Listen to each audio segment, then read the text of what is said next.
Hey, what is up guys? So, I got a very awesome set of replays to share with you guys. It's going to be using the new Card of Demise with Shaddolls and Spellbooks in combination with each other, because I think a lot of players, they love Spellbooks, a lot of players, they love Shaddolls, but the ban list just hit them too hard. Well, to be fair, I think we can all say that, Spellbooks deserve to be hit. I mean, the Judgment was just too crazy of a card, but nonetheless, some of you guys might still have some of these cards lying around, or maybe you have cards from the Mega Pack, and you're like, I never got to play Shaddolls at their full power, and that's kind of disappointing, to finally get the access to a deck, and then the ban list comes by, and the ban hammer just hits the cards too hard.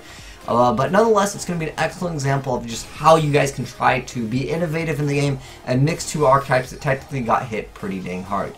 Now, unfortunately, Winda, not the best card against something like Kleeze, which everyone is getting super hyped about. The deck is kind of coming back. A lot of people are just using that Necro Valley and Cards of Demise, and you get a lot of free advantage relatively quick, but being able to just banish that Cliff War Scout can actually hurt quite a bit.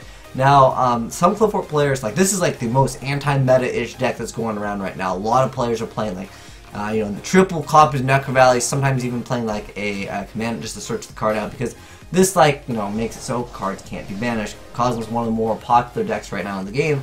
They really need to banish, otherwise they just have a bad time. Look at the amount of anti-meta we have here. Necro Valley, D-Fissure, all that back row over here. Now, luckily, Winda over here cannot be destroyed by opponent's card effects, and look at Chaos Trap Hole. Even people are main decking so many cards right now that are only good against certain archetypes. And he pays 2,000, so you can get rid of the Hedgehog. Pretty good stuff indeed. He still has a Solemn Strike, and that's pretty. Cards of Demise though. Look at this main decking Ravelry of Warlords. Kleeze, like I said, are getting a lot more popular now, and that's kind of cool because I still have mine. Maybe I'll go get rid of them now while they're still hot. But yeah, they're looking to be a really strong deck. But nonetheless, guys, let's go into some more replays, and you guys can just kind of see how good mixing in the Shaddolls and Spellbooks can be. Because at one point, people were trying just to play some of these Spellbook cards in Shaddolls, just because it let you run over stuff. Sometimes in mirror match, you didn't really like to deal with a Winda. You'd go 2- at certain times to get rid of a Winda. If you didn't have a dragon real quick, sometimes Shaddolls don't really like to set too often, because if you start setting too often, Shaddolls, what can happen is your opponent can overwhelm you. And Shaddolls can play very aggressively. Shaddolls can definitely OTK relatively well. But anyways, he's got that Eternity. There can be some times where you just draw some Spellbook cards that just don't work well, and that's just going to happen. I mean, he's able to bounce back a card, then he's able to resummon a Beast. That's actually really, really good. He's able to bounce back the Sheep. Sheep is one of those cards that can reoccur. And Saber Tiger's pretty good too, though, because he at one point used a Solemn Strike, but he had immunity. So many cards now have immunity, and that's kind of where this game is going. The card's got to have immunity. It's got to be can't be destroyed by card effect, can't be targeted. Oh man, it can be tough for certain decks to deal with certain things, but having that extra boost with the Spellbook of Power is also kind of nice. And he goes ahead and makes a Trishula. I loved this deck. This deck was just a blast to play. Shaddolls, that is, because I liked it because there were so many options. And even though Fluffles, they don't really need to summon more than once per turn. But since he can't destroy this, good luck trying to get rid of this. When he's basically at the point of top deck, he's going to be able to crash that, and he's able to special summon it one more time. But that's all of the special summon he can do. But it doesn't really matter because Winda is now gone. But he does have a Trishula, so he's able to go ahead and bounce back the Frightful Sheep. So it's just showing you guys some of the utility that you have in the deck. You can bounce back cards, you can go ahead and this one lets you send another Shaddolls card, which lets you send dragons, so you can pop a problematic card, I don't know. Necro Valley can be a pretty good card, so being able to get rid of Necro Valley, always good. And Scobardo just has the option to be whatever it wants. You want to draw a card. You want to add a was it Falco? Is Falco the one that adds? So it's been a while since I've seen Shaddolls. Yeah, this one has you can you can grab a card from the graveyard and set it face down. If it's flip effect, but if it's sent to the graveyard, you can special summon itself. Okay, so you can special summon itself. Yeah, but I mean, Shaddolls Core, it's a level 9. Go for those rank 9s in the games. But yeah, I got a decent amount of replays to share with you guys, and also I'll give you guys the deck profile, so if you want to try it out yourself, see how you guys like the deck. But no, that's not bad. With Cards of Demise, it can proc the effects. So like, you know how at the end phase he had to send everything to the graveyard. I don't know, I'm pretty sure that works though, like, because it's not being discarded, it's sent, so like you're still getting the effects of the Shaddolls anyways, even though if you discard some of the Shaddolls, they're like Darkwold dealings, you can also get the effects, so pretty good stuff indeed.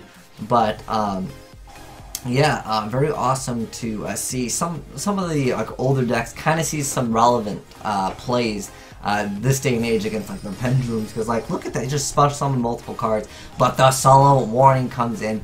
A lot of times, what's funny is like against a Pendulum player, sometimes they'll go and they'll be like complete scale, special summon a bunch of cards, and you're like warning or bottomless, and then they just quit right there. And like I feel like that's very little interaction in the game, but at the same time he did risk everything and it didn't pay off. Those are just some plays, you know, in Yu-Gi-Oh that can happen.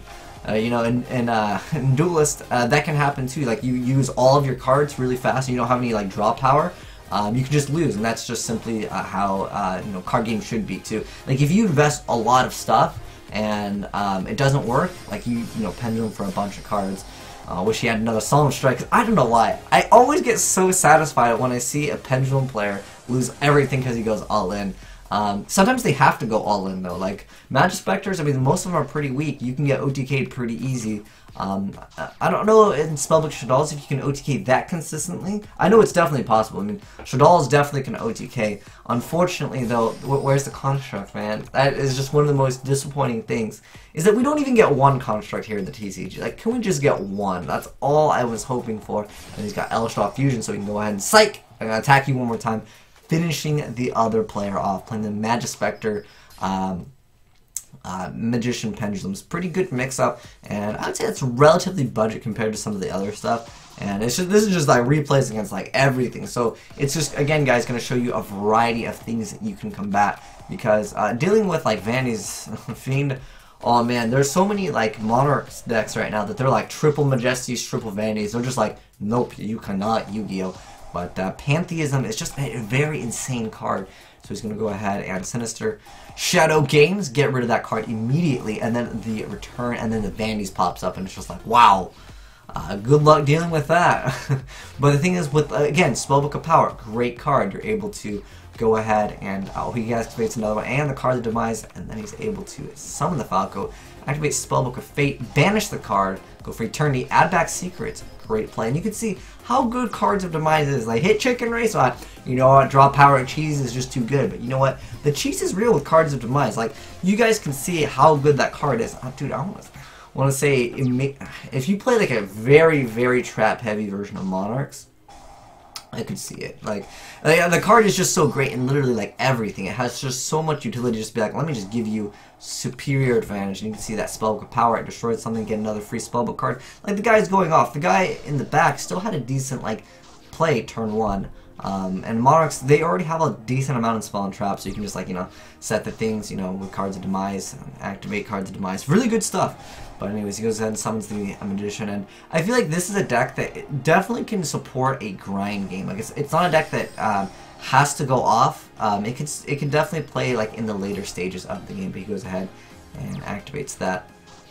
But this card's pretty good. So it makes it so when neither player can special summon monsters from the hand or graveyard with spell and trap effects. So like, what was that spell and trap? You can't summon it. I think this card says it doesn't count as a trap card, but it's a monster card, so that's pretty dirty, man. But this is a duel versus the Odd Eyes Magician, aka the old school of the Pepe. I think Pepe. I don't want to say it's like completely dead. I mean, you could still kind of play it, but for the most part, it is definitely nerfed. Like, oh man, the Monkey Board, Joker, all those cards just got ripped really fast. That was 2 weeks into the game, and he summoned the Doritos, MLG, and the Moral Leader.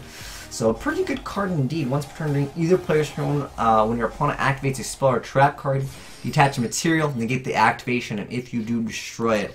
But this guy over here at Endgame, thanks for all these replays, because like I wouldn't have thought of trying out Shaddoll Spellbooks and Cards of Demise, like all mixing it. Well, Cards of Demise can be in anything, to be honest. But this day and age, actually playing this deck, and he's facing off against some of the meta. He ain't fighting no Crystal Beast over here. Before someone was like, Crystal Beasts are the best deck. And you know how some of the Crystal Beast players are, they don't want to give up on the deck. But I give you guys mad props because, you know, that is some dedication. You know, I wish they got better support. The Pendulum support, it needs a buff. We need more Crystal Beast support, Konami. Maybe I would like them to be good because I think they still have one of the coolest mechanics. They don't die, they go to the back row and they become something else. You know, the Transformers, the Beast Wars confirm. But you see, at this point, like he's lost superior advantage. The thing that you got to notice with some Pendulum players is when they start going into XYZ, that can be very bad for them if they lose control over the game. Now, if they synchro, obviously they go back into the extra deck. Therefore, you know, you can recycle them, summon them again. But you just look at that window with 3,200 attack. Very good stuff, and then you search, and then he got triple Solemn Strike. At that point, I don't even think we need to finish off the replay. I'm pretty sure we can understand its game, but let's say we top that. Oh, the Sky Iris. Oh, it doesn't matter, Spell. Just banish that. Oh, just cool, man. I'm not even destroying anything. He's gonna go ahead and summon the Vortex Fusion, but you know, Psych Solemn Strike activated, and yeah, there's no comebacks from the triple Solemns at that point. Triple Solemns just be really dirty. But anyways, this next one up gonna be against the Zombies. This is a pretty hot deck, you know, with all of the Omegas. The deck can be pretty nasty. You can Trish someone multiple times. You can get rid of a bunch of their cards, and you can absolutely destroy them. But getting rid of like Omega against this deck, like it's just pretty big because Omega is what runs the deck. It lets you reset your Mizukis and stuff. That new Cherry Blossom card, which I think a lot of players are just like, yo, I want a side deck. A lot of copies of them or main decking them. It's a good card against certain matchups because some decks they'll just lose instantly. Like if you hit the Dante and there's like no more Dantes, no more Beatrices, you effectively shut down like I would say almost their win condition.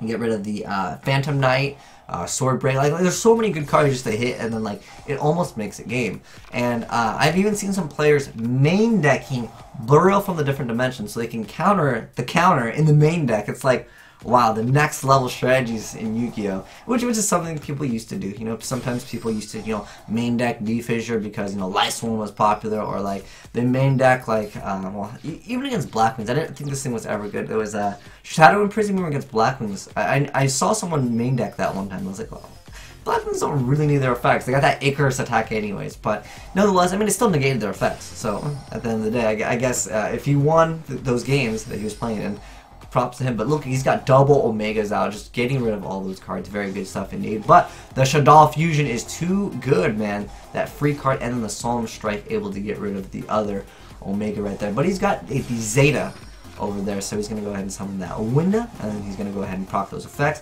Then he's going to go ahead and go for this card's effect, and then he'll go ahead and banish that card and the other monster until the next, standby phase? The next standby phase, yeah. It's not like your next, but it's the next standby phase. If this card is in your graveyard, you target one other side from card in your graveyard, return that card to your extra deck, and then if you do, add that target to your hand.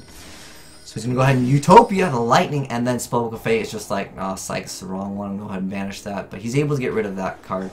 Ooh, he's actually putting that face down. Did he not have enough cards at the moment of activation?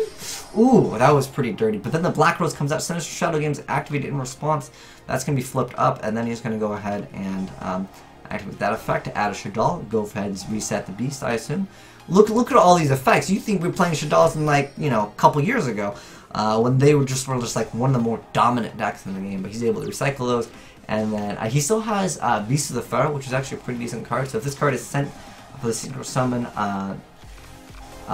it's sent to the graveyard for a Synchro Summon, you can just special summon one level 4 lower zombie type monster from your graveyard. So that's a pretty decent little effect there, but he's got very good access to a lot of stuff right now. And just being able to, again, to support that grind game. There's very few decks right now, I would say, that enjoy the grind game. A lot of decks are just like, go fast, cards of demise, go fast, negate, don't let them even play Yu-Gi-Oh! Like, there's so many cards like that. This card is just, there it is over there with that Vanish. Very good stuff. But then he summons this card. I feel like this card's really mediocre. It can't be destroyed by card effects. It's only 25, but he's able to Castell it. You can attack over if you, and he still had another Cards of Demise. So that is really good. Like, even though your opponent doesn't take any damage, you can still special, you can get rid of monsters. Like, the downsides of Cards of Demise are not big enough. I feel like maybe on that ban list, rip Cards of Demise really soon. But very, very good deck. But anyways, let me know, guys, what you thought of this deck. I thought it was a pretty good deck indeed, but I definitely see it not being like tier 1, but like you can see it's able to fight against some of the higher tier decks and do relatively well. But anyways, let me know your guys' thoughts on it, and if you guys want that deck profile, let me know on that, and I'll definitely give you guys the deck profile real soon. But it's looking like to be a pretty fun deck as well. But anyways, thanks for watching, guys. It's been your boy Will Smith, signing out.